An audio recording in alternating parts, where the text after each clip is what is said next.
প্রিয় দর্শক, দূরের এবং কাছের দেশ বা দেশের বাইরে যে যেখান থেকে ভিডিওটি দেখছেন সবাইকে আজকে নতুন রেসিপিটি দেখার জন্য আমন্ত্রণ জানাচ্ছি। আজকের রেসিপিতে আমি তৈরি করে দেখাবো কলাপাতায় কচুরলতি।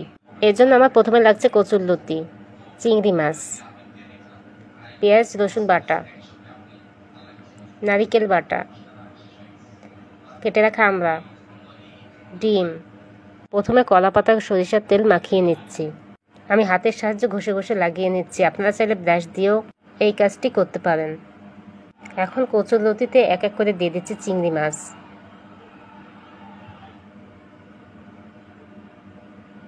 পেঁয়াজ রসুন বাটা,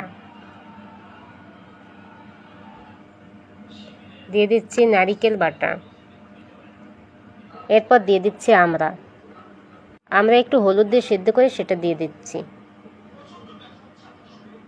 এখন দিয়ে দিচ্ছি সরিষার তেল, দিয়ে দিচ্ছি স্বাদ মতো লবণ, মরিচ গুঁড়া দিয়ে দিচ্ছি পরিমাণ মতো, হলুদ গুঁড়া পরিমাণ মতো, দিয়ে দিচ্ছি ভাজা ধনিয়া আর জিরার গুঁড়া, এরপর দিয়ে দিচ্ছি একটি ডিম। এখন ভালো করে ম্যারিনেট করে নেব।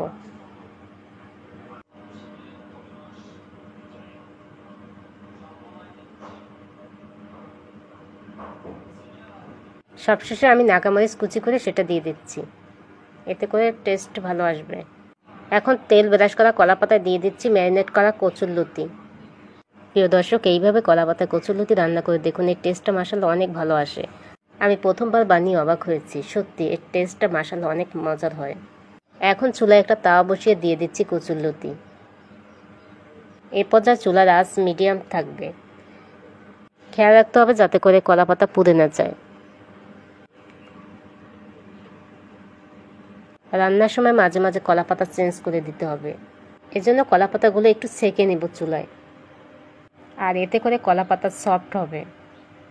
প্রিয় দর্শক, কচুরলতির এক পাশ হয়ে গেছে, এখন আমি অপর পাশটাও উল্টে দেব। আর এই কাজটি করতে হবে খুব সাবধানে, যাতে করে কলাপাতা ছিঁড়ে না যায়। কচুরলতির এক পাশ উল্টে দিয়েছে, এখন অপর পাশটাও ভেজে নেব। এই সময় চুলার আঁচ মিডিয়ামের থেকে কম থাকবে।